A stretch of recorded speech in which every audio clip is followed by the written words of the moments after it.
If you are in the financial services industry, our recommendation would be to walk through that WISP process because it really can be just so enlightening, if nothing else, and help you understand where your risks are.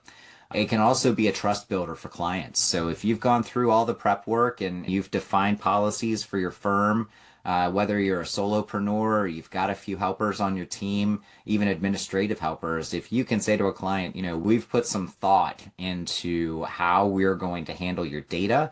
This is how we secure it. This is how we ensure that we're not opening ourselves to unnecessary risk by accepting attachments like we talked about.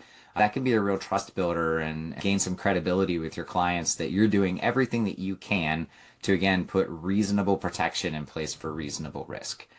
And so that's FTC mandated, like I mentioned. So anybody that's a financial institution does have to comply with this. And keep in mind that the IRS is really one of the top targets for these types of incidents. The IRS has a really big staff, even with the layoffs. And as Nick's going to share with us a little while, it's going to be about people. So people are a risk factor. And so the IRS is full of people, and the IRS is full of sensitive data, social security numbers, dates of birth, routing and account numbers. So the IRS is just repeatedly being hammered at to try to get through. And that trickles right on down to the folks that originate that data. So you guys out there that are helping your clients get their tax returns filed, whether it's individual or corporate, all of that data becomes a target for the bad guys. And so the FTC looked at that and said, yeah, this isn't really just about big business anymore. We need to make sure that everybody that's handling this data is aware of what they should be doing to protect that data. So that's why the FTC mandates the WISP, and that's why it affects this industry.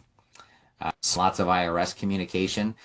So that written information security plan, in its simplest form, you can think of it as a document that outlines where your risks exist. And so what we're talking about there is, where is my data held?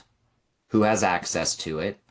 And from which devices can they access it? So in other words, are we saying that we're only going to use laptops that are provided by the firm? Or are we saying that we have a bring your own device policy, which is also super common these days, especially now that we've moved into a much more web-based practice.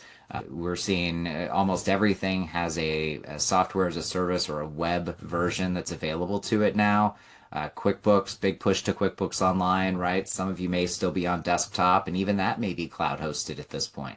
So with this big shift back into cloud, we're seeing a lot more of the need for that bring your own device. And it's a pretty good split on whether we're allowing for that in firms or if we're saying, okay, we're only going to use business devices. But the point of the WISP is to write it down and say we have a policy one way or the other. And then it's to talk about what we do to minimize the blast radius if we do have an incident, we do have a breach. And so we do that by also looking at the protections that we're going to put in place or already have in place. So when we're writing that WISP, we're going through our template, we're saying, here are the things that we do from a technology perspective to protect data. Here's what we do from just a stated policy perspective, which that again goes back to client portals and attachments.